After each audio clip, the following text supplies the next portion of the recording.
PTM हुकूमत का बयानिया था कि सुप्रीम कोर्ट का गुज़िश्ता फैसला 3-2 नहीं बल्कि 4-3 से उनके हक में आया था। आज अटॉर्नी जनरल ने भी इस नुक्ते को उठाया, जिस पर जस्टिस मंदोखेल ने वाज़ेह कर दिया कि ऐसे नहीं है। आप क्या समझते हैं कि हुकूमती बयानिया कानूनी तौर पर बैकफायर कर गया है?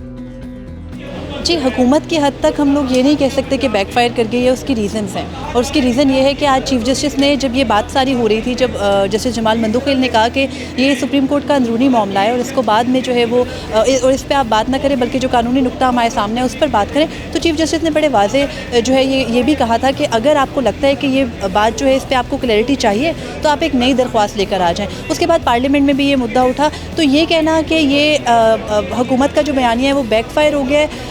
पॉलिटिकल बयानिए के अलावा अगर हम कानूनी नोयत पे इस चीज़ को देखें तो वो अभी कंट्रोवर्सी वहीं पर है। वो जब तक अदालत की तरफ से कोई क्लैरिटी इस पर नहीं आ जाती, चाहे वो फुल कोर्ट से आती है या चाहे वो किसी दरख्वास्त के ज़रिए एंटरटेन होकर आती है, ये कहना कि ये बयानिया या ये जो प्रॉब्लम था 3-4 वाली कंट्रोवर्सी या 3-2 वाली कंट्रोवर्सी ख़त्म हो गई है या नहीं, ये कबल वक्त होगा। लेकिन बहरहाल जो सियासत में जो इस चीज़ को मुसलसल लाया जा रहा है, जब कानूनी फ़ैसले होते हैं तो वो कानूनी तरीक़ेकार से ही हल भी हो जाते हैं। तो सियासी बयानिए मोस्टली इस तरह से बैकफायर हो जाते हैं, क्योंकि अगर यहाँ पे मामला तय हो जाता है और जजेस के आपस में सेटलमेंट हो जाती है तो that party will be having nothing. तो ये वाला प्रॉब्लम जो है वो यहाँ पर रहता है। तो मुझे ये लगता है कि कानूनी मामलात पर सियासत खेलने से उनको कोई फ़ायदा नहीं होगा। देखें, जस्टिस जमाल मंदोखेल साहब की जो ऑब्जर्वेशन है वो तो एक तरह से टॉर्पेडो हो गया है। जो उनका बयानिया था वो ही ख़त्म हो गया। आपने देखा अटॉर्नी जनरल साहब ने उसके बाद उसको इंसिस्ट नहीं किया, उसके बाद उन्होंने फुल कोर्ट पे आ गए और उसके बाद फिर नॉर्मल की रूटीन की बहस शुरू हो गई और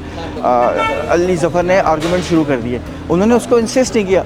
अगर क्योंकि ये माइंड बना के आया था कि उनका ये कहना था कि जो आज की प्रोसीडिंग्स हैं वो मार्च 1 के आउटकम का हिस्सा है, क्योंकि चूँकि सो मोटो ख़त्म हो गया है तो इसका मतलब है कि कोई डायरेक्शन नहीं दी गई प्रेसिडेंट साहब को, इसलिए कोई डेट नहीं है, तो इसलिए ये ख़त्म हो गया सब कुछ।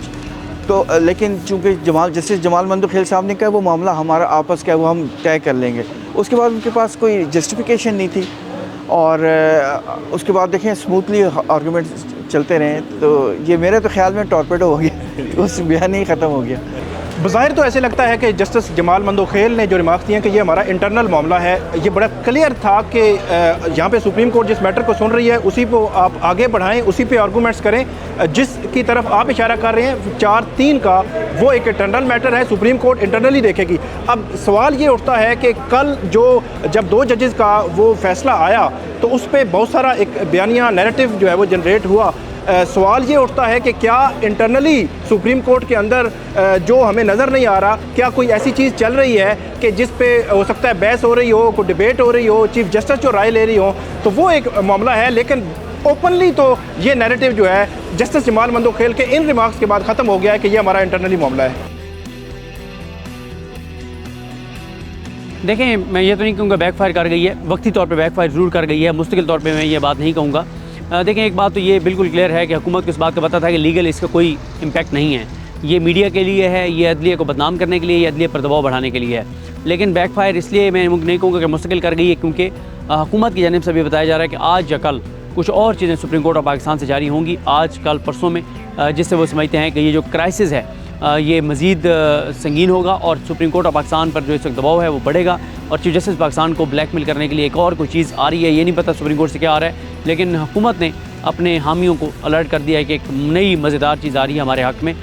तो इसका लीगल इम्पैक्ट कोई नहीं है, लेकिन ये ब्लैकमेलिंग के लिए है, अदलिया को डिवाइड करने के लिए, और उसमें शरीफ ख़ानदान कामयाब नज़र आता है। देखिए, ये जो बहस है ना 4-3 का फैसला है, 3-2 का फैसला, ये बहस जारी रहेगी। आज भी देखें ना, अटॉर्नी जनरल ने जब ये नुक्ता उठाया तो चीफ साहब ने कहा कि इस केस से ये जो आपका एतराज़ है ये गैर मुतल्लका है, ये मुकदमा है इलेक्शन की तब्दीली के हवाले से। हालांकि जो पाकिस्तान तहरीक इंसाफ आई है वो इलेक्शन का जो फैसला सुप्रीम कोर्ट का था उस पर इम्प्लीमेंटेशन के लिए आई है, तो ये सवाल उससे मुतल्लका है कि हालांकि ये 4-3 का फैसला है, 3-2 का फैसला है, न जाने इसकी जो वजाहत होनी है वो वजाहत करने से जज साहबान जो हैं वो क्यों इतने जो है कतरा रहे हैं, इतने शाये क्यों हैं। अब आप देखें ना कि जब ये एतराज़ उठाया गया तो जैसे जमाल खान मंदोखेल ने कहा कि ये हमारा इंटरनल मैटर है। आप ये बताएं कि एक पब्लिक डॉक्यूमेंट होता है, ये जो फैसला सुप्रीम कोर्ट का होता है, इख्तलाफी नोट हो, 2 जजेस का फैसला हो, 3 जजेस का फैसला हो, वो जब वेबसाइट पे चढ़ गया इसका मतलब वो पब्लिक हो गया। तो चीफ जज साहब का, मंदोखेल साहब का अदालत में बैठ के ये कहना हमारा इंटरनल मैटर है, ये बात जो है वो मैं खुद समझने से कासिर रहा कि एक पब्लिक डॉक्यूमेंट आप खुद कहते हैं उसके ऊपर बात करें, उसके ऊपर अब आपके ऊपर एक क्वेश्चन रेज किया गया है कि आप इसकी वजाहत कर दें, तो बजाय इसके वजाहत करने के चीफ साहब कह रहे हैं कि गैर मुतलका है, मंदोखेल साहब कह हमारा इंटरनल मैटर है। इंटरनल मैटर था तो फिर इस फैसले को आप जो है वेबसाइट पे शाया ही ना करते। देखिए, ना सिर्फ बैकफायर कर गया बल्कि जिसने ये बयानिया बनाया था उन्हें भी पता था कि इसमें कोई वज़न नहीं है। उसकी वजह ये है कि जब 9 मेंबर बेंच था, एक जब उसने इस इलेक्शन वाले केस को टेकअप किया, उसकी 1-2 समातें हुई, उसके बाद रिटन ऑर्डर जब आया, रिटन ऑर्डर में 9 जजेस के दस्तखत थे। उस रिटन ऑर्डर में क्या था, तमाम 9 के 9 जजेस दोबारा बेंच बनाने के हवाले से मुत्तफिक थे, और जब दोबारा बेंच बनाने के हवाले से जज मुत्तफिक हों तो फिर वो मामला ऑटोमेटिकली चीफ जस्टिस को चला जाता है। फिर चीफ जस्टिस का ये इख्तियार है दोबारा जब वो बेंच बनाते हैं कि उसमें वो किसको शामिल करते हैं, क्योंकि वो रोस्टर के मास्टर तो वही हैं और उन्होंने ही बनाना है, उनका ये इख्तियार है, उनकी ये ज़िम्मेदारी है। उन्होंने उसी ज़िम्मेदारी का इख्तियार का इस्तेमाल किया, उन्होंने नया बेंच बनाया, नया बेंच बनता है 5 रुकनी, वो 5 रुकनी फिर वो मामला 2 दिन तक सुनता है, तमाम लोगों के आर्गूमेंट्स होते हैं, उसके बाद वो फ़ैसला सुना देता है 3-2 से। वो ख़ुद लिखते हैं चीफ जस्टिस ऑफ पाकिस्तान की, ये फ़ैसला 3-2 से है। इस मुल्क का जो सबसे बड़ा काजी है chief justice of Pakistan, chief justice supreme court, वो ये लिख रहे हैं कि ये फ़ैसला बाय द मेजॉरिटी ऑफ 3-2। तो फिर उसके बाद मैं कुछ कहता रहूँ, कोई और कुछ भी कहता रहे, देखिए वो फिर सारी इर्रेलेवेंट बात है। वैसे भी एक अंग्रेज़ी की एक कहावत है, there are no facts only interpretation. तो अब तशरीह आप अपनी करें, मैं अपनी करता हूँ, दूसरा अपनी करता है, तो लिहाजा सीधी सब बातों की एक बात कि बेंच दोबारा बना था, 9 मेंबर था पहले, 9 के 9 जजेस के दस्तखत है, आपके पास ऑर्डर होगा वो वाला, उसमें आप अगर आप देख सकते हैं बड़ा वाज़ेह है कि उसमें उन्होंने कहा था कि जी दोबारा बेंच बनाएं, दोबारा बेंच बना, उसने 3-2 से यकम तारीख को फैसला कर दिया। ये टोटल स्टोरी। अगर इसको आप बयानिया कहते हैं जो हुकूमत की जानिब से बिल्ड किया गया है कल के फैसले के बाद, तो ऑब्वियसली जो जस्टिस जमाल खान मंदोखेल हैं, वन ऑफ द ऑथर जज उस ऑर्डर के, जो कल जस्टिस मंसूर अली शाह का तहरीर करदा उसमें इन्होंने इंडोर्स किया था, और उसको जवाज़ बनाकर ये बहस की जा रही थी कि फ़ैसला 3-2 से नहीं बल्कि 4-3 से आया था, और जो सुप्रीम कोर्ट का फ़ैसला अब सुप्रीम कोर्ट में ही ज़ेर बहस है वो बेसिकली फ़ैसला है नहीं। ये सवाल था जिस पर आज अटॉर्नी जनरल ऑफ पाकिस्तान को जो जस्टिस जमाल खान मंदोखेल हैं, उन्होंने वाज़ेह तौर पर 2 टोक अंदाज में ये कहा है कि ये हमारा अंदरूनी मामला है। आप हमें ये बताएं कि क्या इलेक्शन कमीशन के पास इख्तियार था कि वो इंतखाबात की तारीख को आगे बढ़ाए, जिस पर चीफ जस्टिस ने भी जस्टिस जमाल खान मंदोखेल के इस जुमले पर उनका शुक्रिया अदा किया, और न सिर्फ शुक्रिया अदा किया बल्कि उन्होंने बड़े ये भी कहा कि मोज़ेज़ जज ने 2 टोक अंदाज में अपना मौक़िफ़ सामने रखा है, जिस पर मैं उनका इंतहाई ममनून हूँ और अब उनका शुक्रिया अदा करता हूँ। देखिए, तकिया था सारी PDM का और बहुत से साथी बरदरी का भी जस्टिस जमाल मंदोखेल पे कि कल वो सिग्नेटरी हैं इख्तलाफी नोट के जिसमें कहा गया कि ये 4-3 का फैसला है, 3-2 का नहीं है, तो वो आज कोई तहलका खेज किस्म का कोई काम करेंगे। लेकिन उन्होंने आज सारे गुब्बारे से हवा निकाल दी, ये कह के अटॉर्नी जनरल को कि ये हमारे 4-3 है या 3-2 है, ये हमारा इंटरनल इशू, आप इसमें ना जाएं, आप ये बताएं 90 दिन में इलेक्शन होना इनकी मंशा है या नहीं, इसके ऊपर बात करें। तो ये बात करके बहुत सारे लोगों ने इख्तलाफ किया कि जी हमें आके कहा कि आप गलत रिपोर्ट कर रहे हैं। 1-2 वीलॉग्स भी किए गए, नाम लेके मेरा भी और जियो से हमारी जो खातून रिपोर्टर है मरियम, उनका भी, कि जी ये कोर्ट में नहीं थे, उन्होंने गलत रिपोर्ट किया, जबकि बहुत से सहाफ़ियों ने इस बात की उनके बाद में तस्दीक की। उन्हीं के ग्रुप के कुछ लोगों ने कह दिया कि नहीं यार ये बात हम कोर्ट में थे, ऐसे हुई थी, अब इन लोगों ने ठीक रिपोर्ट किया हुआ है। तो बयानिया पूरे का पूरा जस्टिस जमाल मंदोखेल ने उनका धड़ाम से नीचे गिरा दिया है, जिनके ऊपर तकिया था आज उन्हीं पतों ने उनको हवा दे दी। देखिए, अगर हुकूमती बयानी की बात करें तो वो बैकफायर इस वजह से कर गया कि जस्टिस मुनीब के बहुत वाज़ेह रिमार्क्स हैं कि ये हमारा इंटरनल मैटर है, और चीफ जस्टिस ने इस पर उनका शुक्रिया अदा किया। तो if it would be considered as internal matter तो मेरा ख्याल से सुप्रीम कोर्ट इसको खुद डील करेगी। अगर सुप्रीम कोर्ट ने इसका फ़ैसला करना होता तो वो समाअत के आगाज़ में ही कर देता, लेकिन चूंकि सुप्रीम कोर्ट ने आगे समाअत की और चीफ जस्टिस के वाज़ेह रिमार्क्स हैं इस हवाले से कि हमें संजीदा मसले की तरफ आने दें।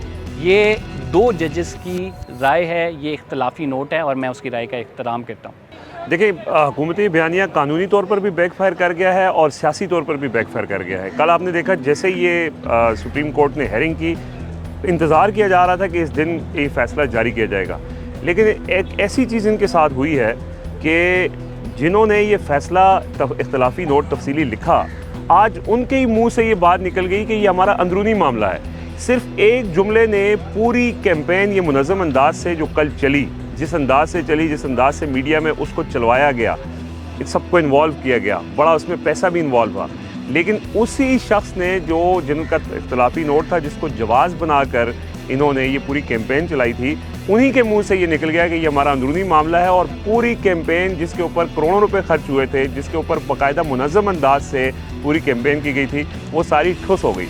तो ये सियासी तौर आइनी तौर पे तो इसकी कोई हैसियत थी नहीं कि ये एक चूँकि माइनॉरिटी डिसीजन था, लेकिन ये सियासी तौर पर जो एक बनाया गया था एक नैरेटिव, वो नैरेटिव भी आज सुप्रीम कोर्ट ऑफ पाकिस्तान में दम तोड़ गया। कानूनी तौर पर तो अपनी मौत पहले ही मर चुका था।